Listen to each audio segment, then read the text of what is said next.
ইসলামে নারীদের সাক্ষী পুরুষের সাক্ষীর চেয়ে দুর্বল কেন? ধার্মিক পরেজগার আল্লাহভীরু অর্থাৎ ভালো ইসলামিক জ্ঞান সম্পন্ন মেয়ে জীবনসঙ্গী হিসাবে পেতে চাইলে কি করা উচিত?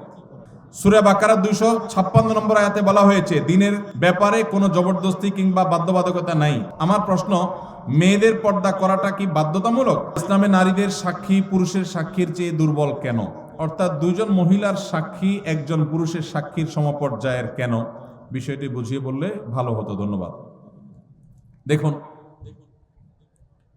ইসলামে বিভিন্ন চুক্তি, লেনদেন, কায় কারবার, এগুলোর সাক্ষ্য দেওয়ার ক্ষেত্রে দুইজন নারীর সাক্ষ্যকে একজন পুরুষের স্বাক্ষর সমান ধরা হয়েছে। এখন সঙ্গত কারণেই প্রশ্ন আসলো যে পুরুষ একজন সাক্ষ্য দিলে যেই কোনো লেনদেনে, যে কোনো কাজ কারবারে সেটা একজনের সাক্ষ্য হিসেবে বিবেচিত হবে, কিন্তু মহিলা যখন সাক্ষ্য দিবে তখন দুইজনেরটা একজন পুরুষের সমান কেন হবে? মহিলা কি মানুষ না? কত মহিলা আছে পুরুষের চাইতে আমলের দিক থেকে আরো ভালো, আছে না নাই? অনেক পুরুষ আছেন যিনি পুরুষের চাইতে বেশি আল্লাহর প্রিয় বান্দা। তাহলে সেক্ষেত্রে সাক্ষ্য দেওয়ার ক্ষেত্রে নারীর অর্ধেক কেন? এর উত্তর হলো, ইমাম মুহাম্মদ রহমতুল্লাহ আলাই, ইমাম আজম আবু হানিফা রহমতুল্লাহ আলাইহির একজন ছাত্র, ইসলামের ইতিহাসের একজন বড় ইমাম, ইমাম মুহাম্মদ রহমতুল্লাহ আলাই, তিনি বলেছেন, যেহেতু সচরাচর চুক্তি, কাজ কারবার, বাহিরের লেনদেন, এগুলোতে নারীরা উপস্থিত থাকে না, সচরাচর মেয়েদের উপস্থিতি সেসব জায়গায় থাকে না।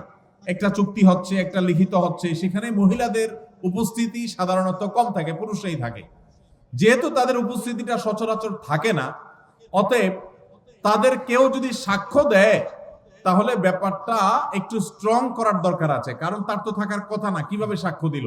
সেজন্য এটাকে স্ট্রং করবার জন্য আরেকজন নারীর সাক্ষ্য যখন দেয়, ধার্মিক পরেজগার আল্লাহভীরু অর্থাৎ ভালো ইসলামিক জ্ঞান সম্পন্ন মেয়ে জীবনসঙ্গী হিসাবে পেতে চাইলে কি করা উচিত? ভাইরা আমার, যুবক যারা বিবাহ করেন নাই, দিনদার ভালো পাত্রীকে যদি জীবনসঙ্গী হিসাবে পাইতে চান তাহলে আপনার নিজেকে ভালো হইতে হবে। আপনি লাগাবেন তাল গাছ, আশা করবেন আম, সম্ভব?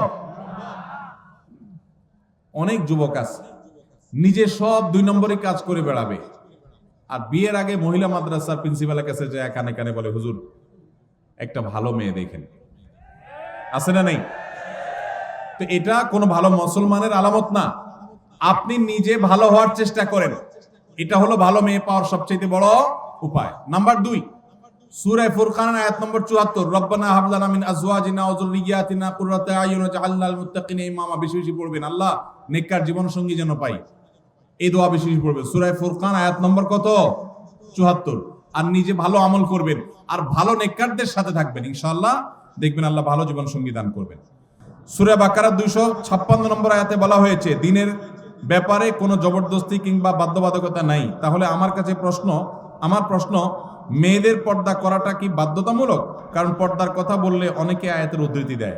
ভাইরা আমার, আল্লাহ বলেছেন যে ইসলামে কোনো জবরদস্তি চলবে না, লা ইকরাহা ফিদ্দীন, ইসলামে কোনো বাধ্যবাধকতা চলবে না। এর মানে কি? এর মানে কাউকে জোর করে মুসলমান বানানো যাবে না।